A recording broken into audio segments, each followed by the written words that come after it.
I think this is a very, very dangerous business model, this relationship between Klarna and Doordash. And this just goes to show me who that CEO Tony Zhu really is. I mean, you're a scumbag if you are introducing eat now, pay later payment schemes, knowing that that burrito that cost you $30 will probably cost you $40, $50, right? So Doordash and Klarna deal fuels concerns around loans for takeout. Really, desperate people that need to eat are going to do this, and they're just going to get themselves into so much more trouble. I think it's disgusting. Your comments, you don't have to agree with me, right? The food delivery app and the installment lender say they are offering a flexible alternative to high interest credit cards.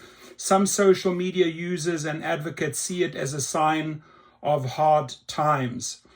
DoorDash and Klarna are joining forces to let users pay for meal deliveries with installment loans, calling it essential to meeting our customers' needs. Not everyone sees it that way. I certainly don't see it that way. I see this as exploitation by Tony Zhu, taking advantage of people, by offering this, go and eat as much. They're gonna eat, and they're gonna pay the price, like literally pay the price later, big time. The announcement has drawn a flurry of criticism on social media, less directed at the companies themselves and questioning what the need to use a buy now, pay later service for food orders says about the increasingly debt-ridden economy.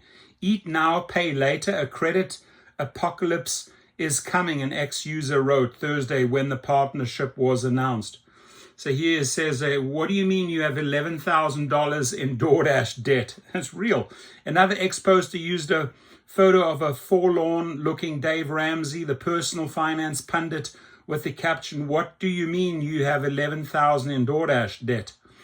Others whipped up Sopranos memes quipping about DoorDash's debt collection outside your door because you missed a Chipotle payment.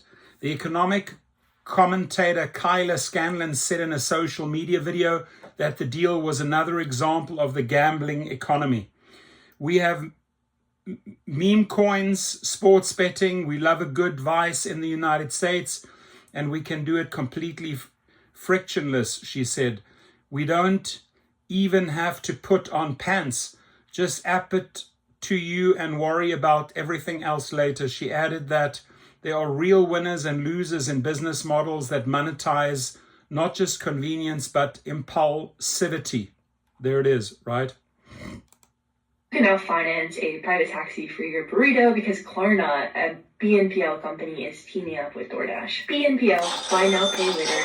You can pay for things in interest-free installments if you pay on time instead of paying all at once. And so it's okay to finance things. The American consumer does live on credit. But the Klarna assumption is that people will miss payments and they make money from those late fees and other behind-the-scenes charges that happen. So Klarna's revenue actually increased 24% last year at the same time that a lot of Americans were starting to have credit problems. So that's kind of the BNPL aspect of this. There's also the impulse control aspect of this. We have a gambling economy. We have meme coins, sports betting. We have a good vice in the United States. And we can do it completely frictionless. We don't even have to put on pants. Just app it to you and then worry about everything else later. And so the entire attention economy is really about hooking people, making them addicted, and then monetizing that in small increments. None of this is new, but we live in a country of contradiction. So there's a lot of moralizing about the lottery or sports betting, but we monetize them so fully, right? We're always that's really bad and people shouldn't be doing that. And then we have companies that enable that to happen. We're at a really interesting point with all of this because Kash Patel is monetizing the FBI as his little foundation, and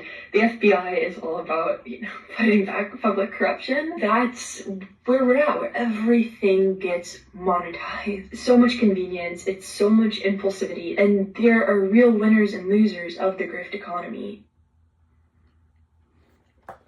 Interesting. Klarna, which is preparing for an initial public offering, is among the BNPL providers that have surged into virtually all corners of the consumer economy since the pandemic, such as Afterpay, Affirm, and Sezzle. The lightly regulated financial services gives users a variety of ways to pay for purchases. Amongst the most popular are short-term loans that can typically be repaid in several interest-free installments. The companies make money by charging users for late or missed payments and merchants for the ability to offer BNPL loans at checkouts.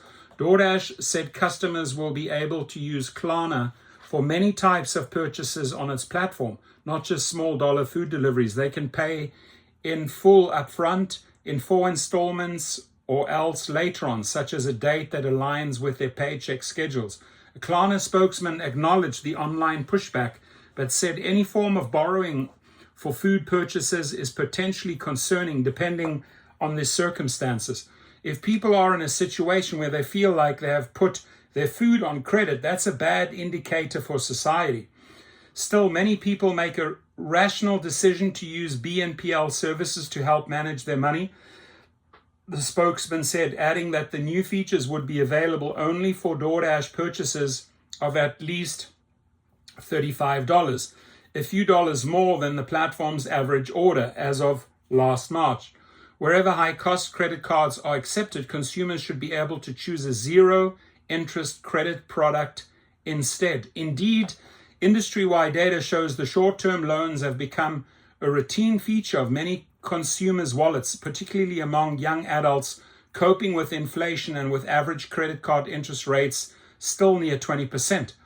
A BNPL explosion coincides with record debt levels and mounting consumer pessimism.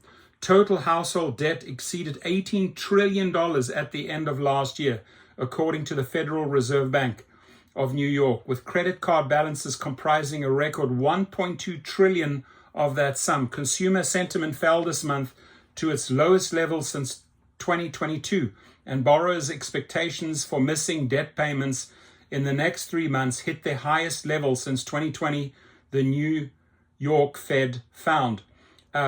Another article here, Burrito Now, Pay Later, thanks to Business Insider. Look, to put it plainly, you almost certainly shouldn't buy a delivery burrito using a buy now, pay later plan. I know it may be tempting.